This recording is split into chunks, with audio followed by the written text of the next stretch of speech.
फुं समाज मोनसे दाखांनायनि थांखिजों जुग जुग जुग आजै आजौनि समनिफ्रायनो जोङो फालिबोनाय मोनसे खान्थि जायखौ जोङो बेलागुर सावनाय होननानै बुङो। बे बेलागुर सावनाय समा जोंना फैगासिनो दङ आरो बिनि सिगां सिगां फैदों मोनसे फोरबो जायखौ ख्रिस्टीय धर्मनि फोथायारिफोरा जिसु ख्रिस्टनि जोनोम सानखौ फालिनाय हिसाबै क्रिसमास एबा बर'दिन होननानै फालियो। आं बेनिखायनो रायजो राजाफोरखौ अनसुलि बिमा माहारिमोननिसिम मोनसे मेसेजखौ होनो नागिरदों। फैगौ डिसेम्बर दाननि गिबि सप्तायाव जेरावहाय जोंनि काउन्सिलनि बिसायख'थिया जानो थांगासिनो दङ, बे बिसायख'थिनि गेजेरजों नोंथांमोननि बयनिख्रुइबो आंगोनि आंगोसिन जाय बिथाङा दिनै आखुजों नोंथांमोननि बे हालामखौ फोसाबनायनि थांखिजों समाज बेबस्थाखौ गुफुं दाखांनो नागिरदों, बिथां बायदि सासे मैखोम दैदेनगिरि राकेश ब्रह्म बिथाङाबो दिनै इउपिपिएल हानजानि जानानै बे बिसायख'थिनि गेजेरजों देरहासार जानानै एमसिएलएनि उनाव इएम जानो थांगासिनो दङ। आरो जोङो इउपिपिएल हानजाया सरकार दानाय लोगो लोगोनो नोंथांमोननो मोनसे एसुरेन्स होनो नागिरदों, देग्लायनि बेलागुर सावनायखौ जोङो नांगोल होनानैसो बेलागुरखौ सावगोन। मानोना बिथांमोना देग्लायनि दैज्लाङाव नांगोल जाख्रा जालांखाबाय। बिथांमोननि नांगोलजों बिटिआर हालामनि राजखान्थिजों लोगोसे जोंनि इक'नमिक बेबस्थाखौ जौगाहोनायनि जोंहा परिकल्पना गैलिया। नांगोलजों एवनानै जोंनि बिटिआरनि इक'नमिक बेबस्थाखौ एबा रांखान्थिनि बेबस्थाखौ जोङो गुफुं खालामनायनि मोनसे सम गैलिया। बेनिखायनो जोङो नांगोलखौ थांनाय दैज्लाङावनो जों जेराव जांख्रा खालामखाबाय, नंखायनो बेलागुर सावनायाव बिथांमोननि नांगोलखौ साबनानै जोङो बेलागुरखौ सावनो दिनै रेडि जानानै थाबाय। सिबिनां रायजो राजा नोंथांमोन, 1947 मायथाइनि 15 आगस्तआव भारत हादरा उदांस्रि जादोंमोन। जोङो जुदि हिस्ट्रिकेल स्टाडि खालामो, जुग जुग 7000 इयार्स रायजो जाबोनाय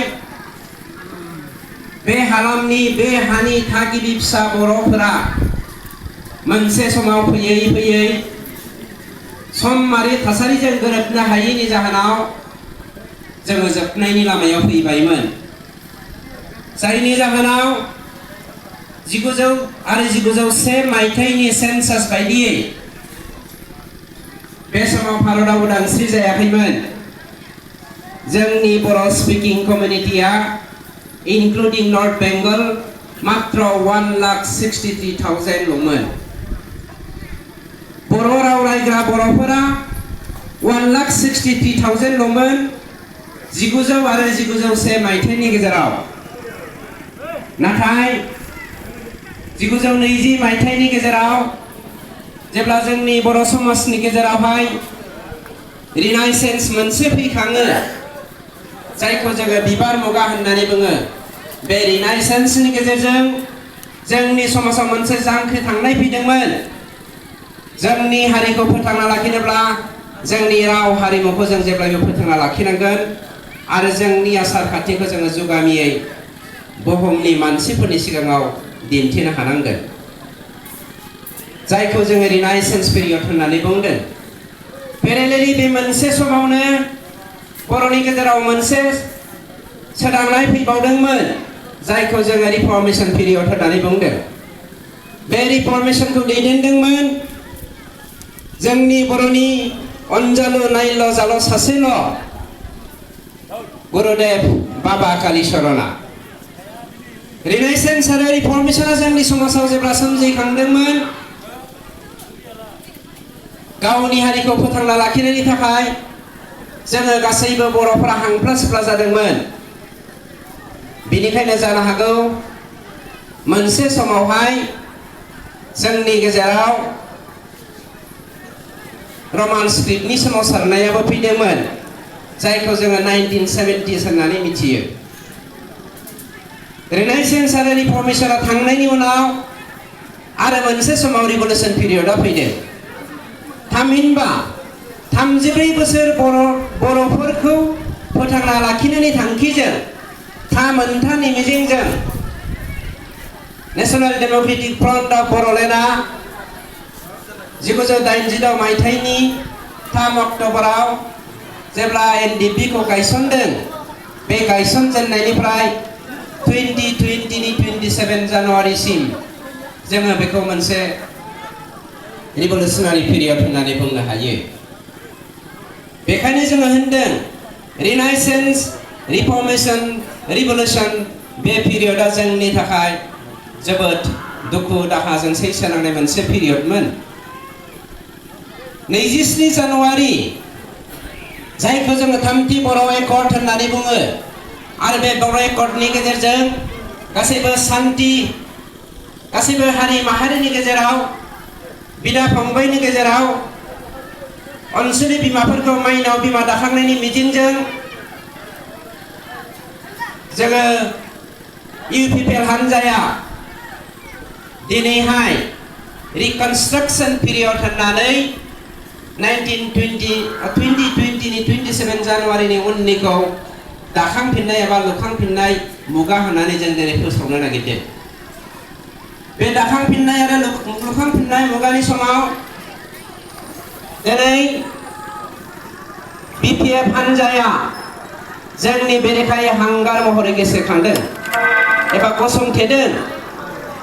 बे गसंथेनायनि गुबै थांखियानो जादों बिथांमोना गावसोरखौ बासायनानै लाखिनाय। जोङो मोनसे बाथ्राखौ गोसोखांनांगोन, थांनाय आं एक्जेक्टलि डेटखौ गोसोआव गैला, बिथांमोना सुबुं गौमा फाथिदोंमोन जोंनि चिरां जिल्लानि 14 नं चिरांदुवार कनस्टिट्युएन्सिनि सिङावहाय। बेवहाय हाग्रामाया होनदोंमोन আমি সকলো জাতি জনগোষ্ঠী মাটিৰ পাত্তা দিম। যোৱা 17 বছৰে আমি দি আহি আছিলো আৰু দিম, কিন্তু শেষত এটা কথা ক'বলৈ বাধ্য হৈছিল যেতিয়া জনসাধাৰণে হাগ্ৰামাক প্ৰশ্ন কৰিছিল। কৈছে, ওলোটাই কৈছে, নহয় মই নহয়, আচলতে আমি বিধি হ'লে নহয়, মই নহয়, আচলতে আমি, जों আমি 17 বছৰে দিব পৰা নাছিলো, এইবাৰ আমি মাটিৰ পাত্তা দিবলৈ ৰাইজৰ আগত আহিছো আৰু মাটিৰ পাত্তা দিয়াৰ অধিকাৰটো এইবাৰ আমি আনিছো होननानै बुंदों। दाना कुइसना जादों हाग्रामाया बबे सुक्तिनि गेजेरजों माब्ला बबेहाय बिटिआर हालामाव थानाय गासैबो जाति जनगोष्ठीनि हारि मोनथायखौ लाबोखो? रायजो राजाफ्रा दिनै नोंथांमोना अनसुमै खुंगुर बसुमतारिनाव मोनसे कुइसनसो 2011 मायथाइनि ससिय' इक'नमिक सेन्सास बायदियै बिटिआर हालामाव थानाय आगुनि बिटिसि हालामाव थानाय 67% बर'फ्रा लेन्डलेस, 67% बर'आनो हा गैजाया, 33% बर'फ्राल' हा दङ बिटिआर आवहाय। जाय BPF सरकारा बिथां मुस्रि अनसुमा खुंगुर बसुमतारी मोना थांनाय 17 बोसोराव बर'फोरनो हानि मोनथायखौ होनो हाया।